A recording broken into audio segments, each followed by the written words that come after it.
Assalamualaikum warahmatullahi wabarakatuh. Jadi pada kesempatan kali ini saya akan menjelaskan mengenai multiverse dan teori kuantum, khususnya pada multiverse dalam kosmologi. Nah, teman-teman pernah nggak sih membayangkan kalau kita itu bisa menyaksikan kematian kita sendiri tapi dari alam yang berbeda? Nah, kita akan membahasnya mengenai multiverse atau dunia paralel. Nah, dalam sebuah film Marvel, di film Loki, pada scene-nya terdapat sebuah peristiwa multiverse di mana dia itu bisa menyaksikan kematiannya sendiri saat sedang dibunuh oleh Thanos. Nah, tapi dia itu menyaksikan saat dia meninggal, tapi dia itu tidak sedang mati, tapi dia juga hidup tapi berada di alam lain. Nah, inilah yang disebut dengan dunia paralel atau multiverse, di mana realitas alam ini tidak hanya satu tapi bercabang sehingga satu orang bisa memiliki nasib yang berbeda di dunia yang berbeda pula. Nah, konsep ini yang membuat film Marvel ini ternyata memiliki cerita yang seolah-olah tak ada habisnya. Loki yang mati bisa hidup kembali. Kemudian para Angels bisa kembali ke masa lalu tanpa mengacuhkan masa depannya. Dan kemudian 3 versi Spider-Man bisa bergabung dalam satu film karena masing-masing dianggap berasal dari universal yang berbeda. Nah, pertanyaannya, apakah multiverse itu benar adanya atau hanya cuma cerita fiksi? Siapa sih yang akan percaya dengan karangan yang seperti itu? Namun ternyata ilmuwan-ilmuwan justru percaya. Mengapa? Karena mereka menemukan beberapa prinsip yang mengatakan bahwa multiverse itu ada. Apakah mereka sudah gila? Bahkan ternyata hal ini sudah dibahas oleh Peter Byrne pada judul bukunya yaitu The Many Worlds of Hugh Everett. Nah, kebenarannya bagaimana? Nah, kita akan membahas tuntas di konten ini.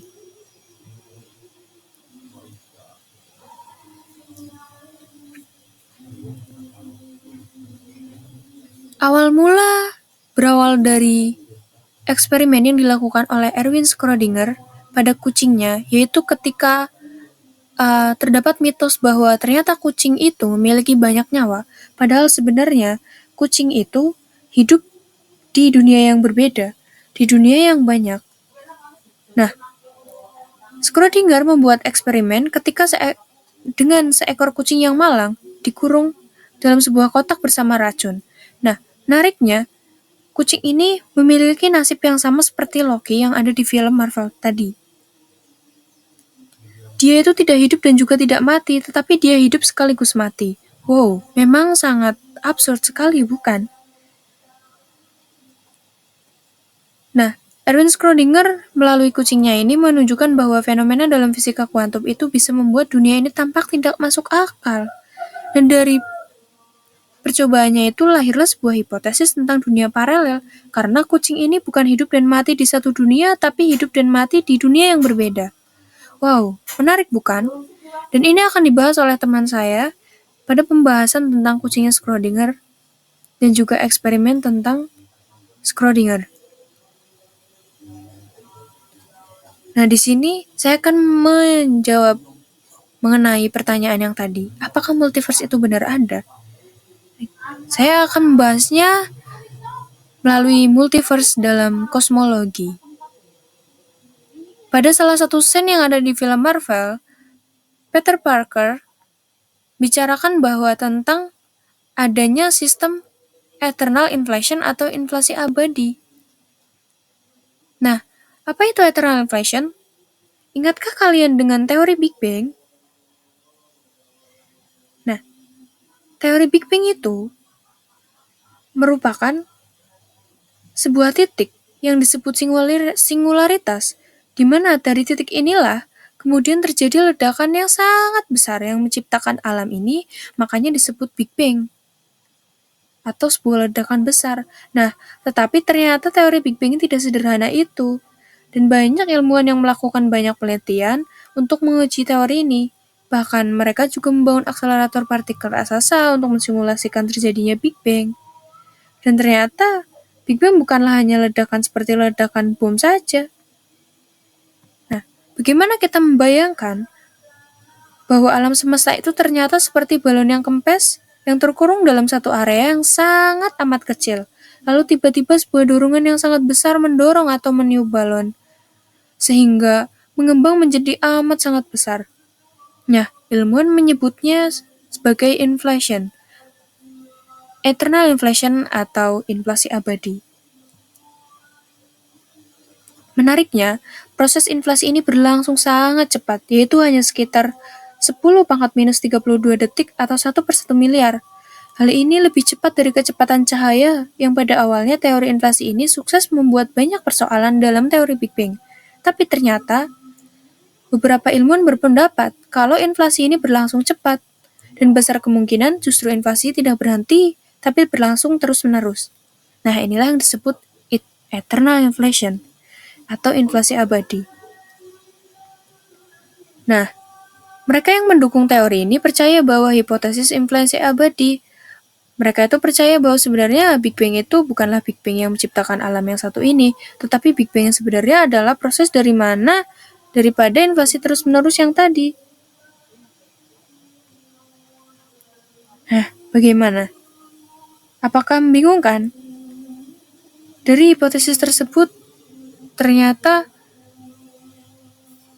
multiverse itu bukan dari teori-teori Big Bang yang munculnya karena ledakan, tetapi ternyata karena adanya eternal inflation. Oke, sebelum kita ngobrol lebih lanjut tentang dunia paralel atau multiverse seperti yang sering kita dengar di film-film Marvel, kita harus balik ke salah satu konsep dasar yang keren banget di dunia fisika. Kamu pasti pernah dengar nama Schrödinger kan?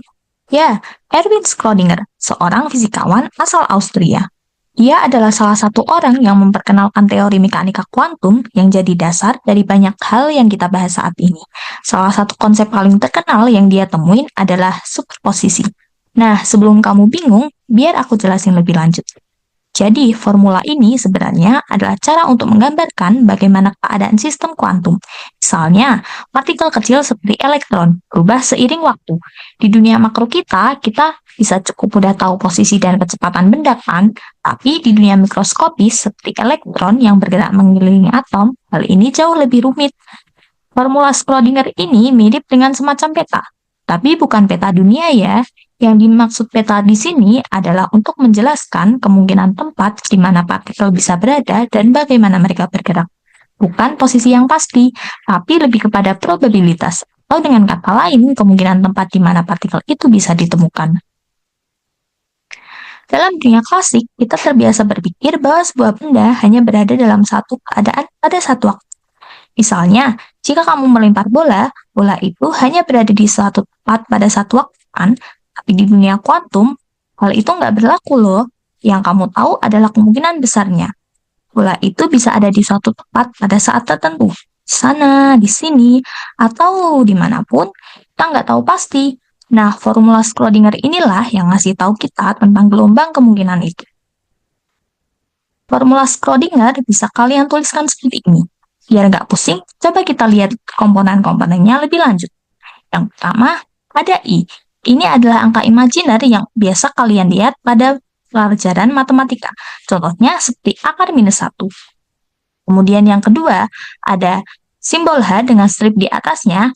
Ini dibaca H bar. Ini adalah konstanta Planck yang kecil. Angka kecil yang penting banget dalam dunia kuantum. Kemudian yang ketiga, ada simbol berbentuk seperti garpu. Ini dibaca C.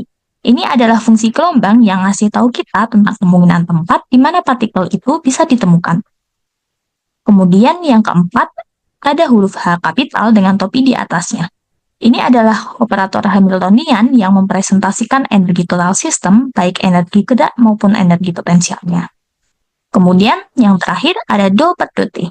Ini adalah turunan terhadap waktu yang artinya kita melihat bagaimana keadaan partikel itu berubah seiring waktu.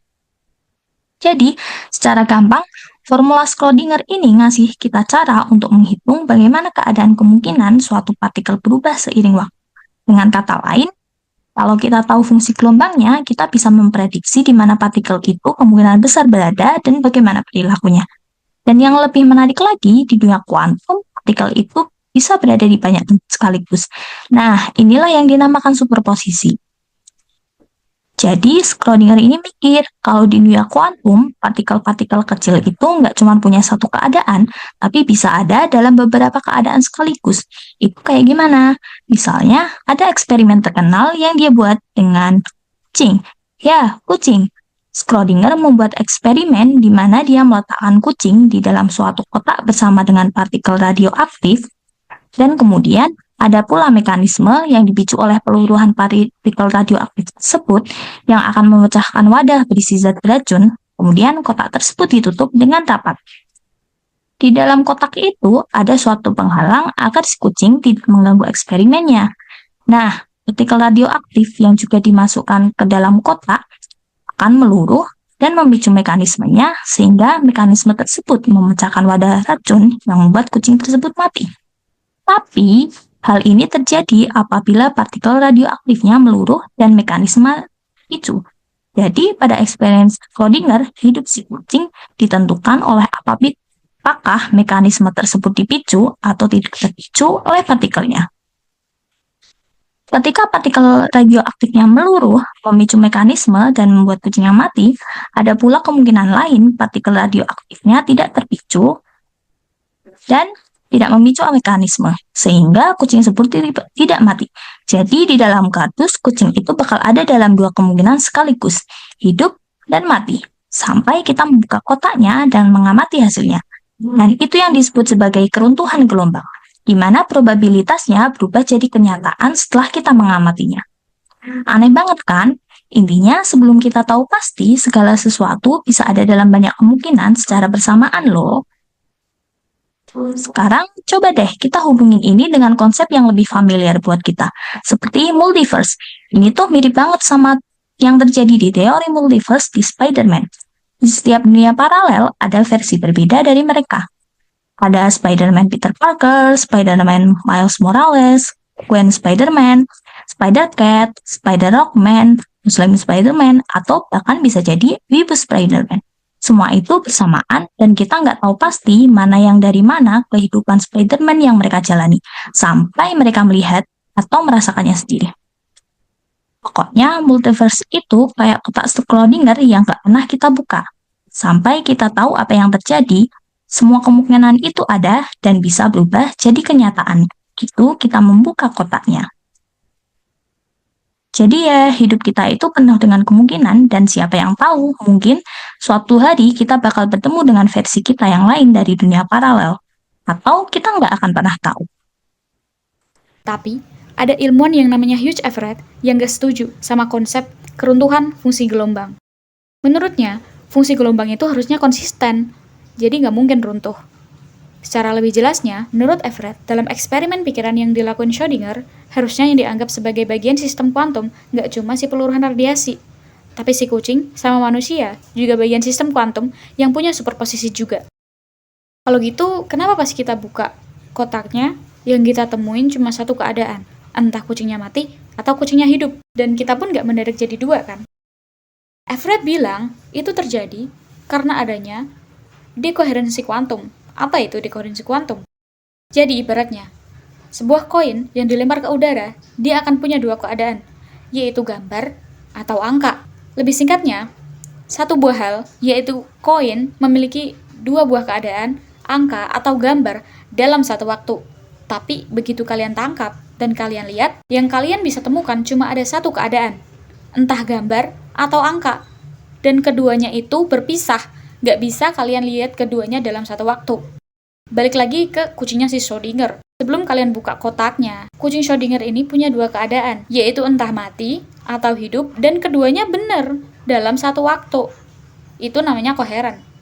Nah terus, waktu kotaknya dibuka, kalian cuma akan bisa nemuin satu keadaan kan, entah kucingnya mati atau kucingnya hidup. Nah di sini juga harus ditekankan, kalau koin itu punya dua keadaan, cuman waktu dia dalam keadaan koheren, dua keadaan itu bersama dalam satu waktu. Setelah terjadi dekoherensi, dua keadaan itu benar-benar berpisah dan nggak bisa ditemukan.